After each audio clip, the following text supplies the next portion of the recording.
Tá agora hoje aí visitando. Como é que o senhor se sente? Uma saudade extraordinária. Eu lembro o velho tempo, né? Quando eu era moço, funcionava todo dia, né? A única condução que tinha era a Maria Fumaça. E ela fazia, o senhor fez esse mesmo trajeto? Fiz. De Amparo a Campinas. O que tinha por aqui que não tem hoje? Tinha muita plantação, lavoura, café. Só que muitas vezes a memória desse patrimônio correu riscos. O incêndio que destruiu os 10 vagões antigos começou às 3 horas da madrugada. O fogo teve início num vagão de passageiros e em pouco tempo passava para outros vagões. Este passeio está ameaçado por falta de passageiros. Na viagem desta manhã tinha apenas 7 pessoas. Nesta última do dia, não tinha ninguém. Essas pessoas foram convidadas para Maria Fumaça não ficar parada na estação. O patrimônio e o passeio foram mantidos graças ao esforço de muita gente, inclusive voluntários. Eu faço manutenção de máquinas. E na vida particular? Eu trabalho em vendas. Você? Bilheteira e professora. Eu sou pedagogo e aqui sou chefe de trem. E daqui a pouco a gente vai mostrar um pouco mais sobre como era a Maria Fumaça antes. Aqui em Jaguariúna tem um museu que mostra muito bem essa parte da nossa história. Uma situação um pouco diferente do que a Viviane encontrou em Nova Odessa, que é um retrato dos resultados do abandono, não é, Viviane? É isso mesmo, Eduardo. Essa estação de Nova Odessa é um puro abandono. Olha só. Todas as paredes estão pichadas, estão sujas.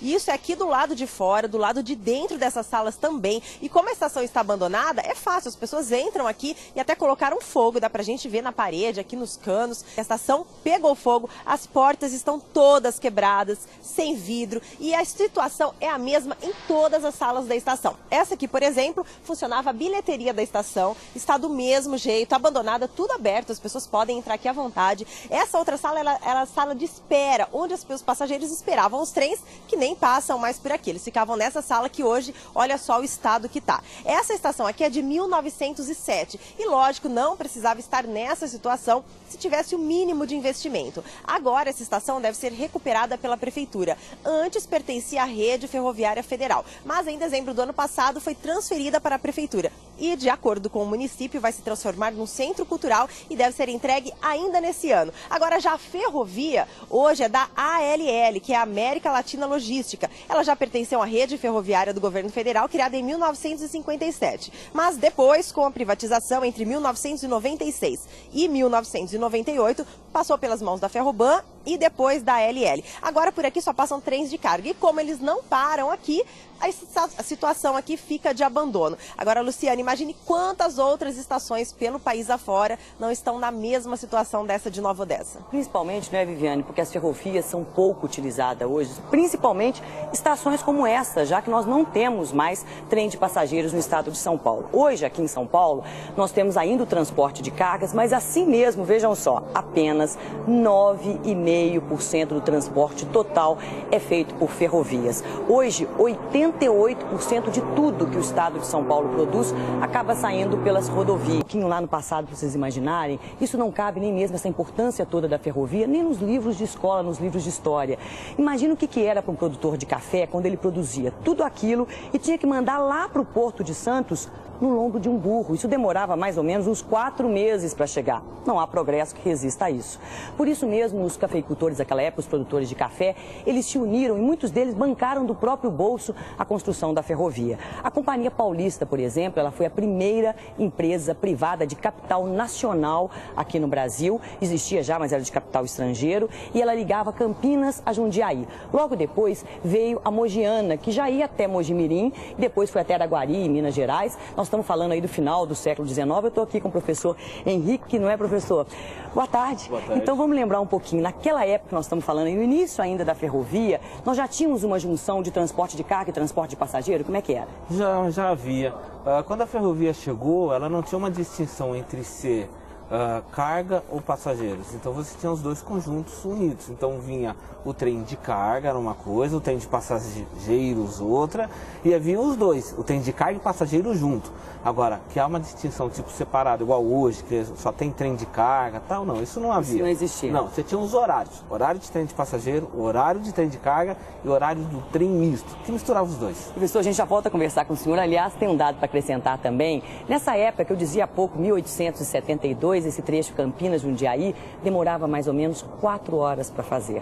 Hoje, como a gente tem uma relação com o tempo muito diferente, nem dá para imaginar 4 horas entre Campinas e Jundiaí. Agora, Eduardo, hoje a nossa relação com o tempo é muito diferente. Hoje nossa relação tem um peso aí de minutos, segundos, né?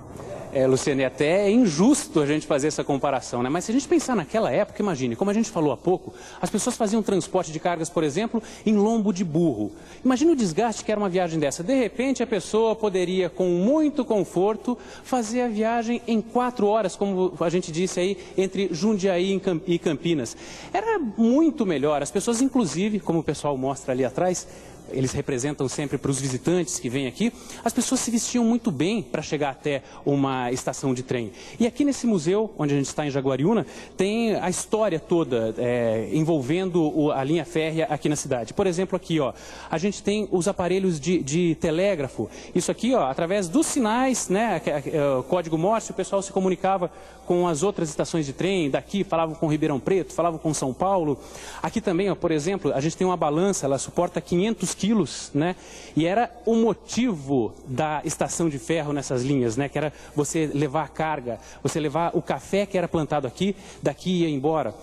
E a evolução dos trens também é muito interessante. Por exemplo, eu estava conversando com os maquinistas da Maria Fumaça, eles disseram que um trem carregado de lenha, ali naquela parte do vagão ali, toda carregada de lenha, ele anda apenas 50 quilômetros. Você imagina, então, o desastre ambiental que seria se todos andassem ainda movidos a lenha, apesar de toda a saudade que a gente tem. E depois é que surgiram, na década de 20, aí é que surgiram os primeiros trens elétricos, muito mais ecológicos, muito mais silenciosos. Aí depois vieram os trens a diesel também, que são usados até hoje. Agora, toda essa memória está aqui preservada. Eu vou conversar com a Graça, ela é secretária de Cultura aqui da cidade. Graça, existe uma vantagem realmente para a cidade de conseguir manter isso tudo aqui? Porque é um dinheiro que tem que ser investido, né?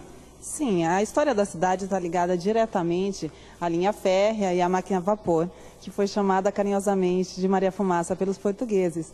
E nós temos isso preservado com muito orgulho, com muita dedicação, para manter viva a história da nossa cidade. Agora, a maior parte dos visitantes são daqui de Jaguariúna ou vem de fora? A maioria dos turistas são da capital. Certo, muito obrigado.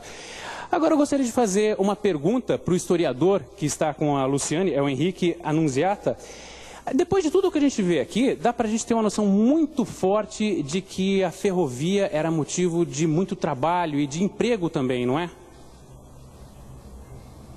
É verdade.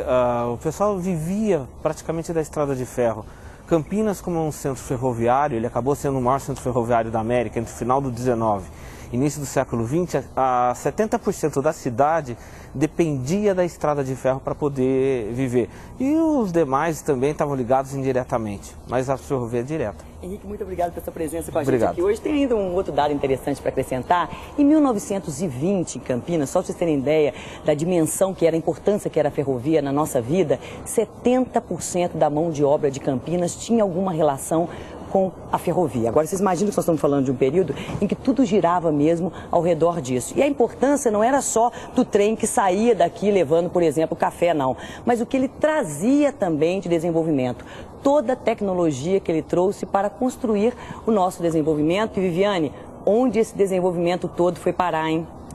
Luciane, bom, de solução virou problema. Eu já mostrei aqui essa estação onde eu estou em Nova Odessa e lógico que o abandono traz uma série de problemas sociais e também riscos para a saúde. A prefeitura considera o local um lugar de foco permanente de dengue e sempre faz vistorias, até porque essa estação fica no meio da cidade. E nós já mostramos em alguns casos que gente morando próximo aos trilhos sempre traz sérios problemas. Em alguns casos, há riscos para a saúde de quem mora perto dos trilhos. Os trilhos estão desgastados. A caixa de comando de tráfego desativada se transformou num paraíso para a proliferação de larvas. Mas o mais comum é o perigo de acidentes. A estrada de ferro, que deveria ser isolada, serve de passagem para os moradores. A criança fica brincando, sofre acidente, morre. Não é certo a gente passar aqui na linha do trem, né? Que tem rua para a gente passar. Só que é mais perto pra gente. E outro problema causado pelo abandono é o próprio risco de perder para sempre um patrimônio que já foi tão importante. Ao atravessar o Mato Alto, a constatação do abandono. Esses trilhos estão prontos para serem levados. Já foram soltos dos dormentes, que são de aço. A gente percebe que são ações de pessoas que vêm roubar mesmo os trilhos, porque isso aqui tem um valor.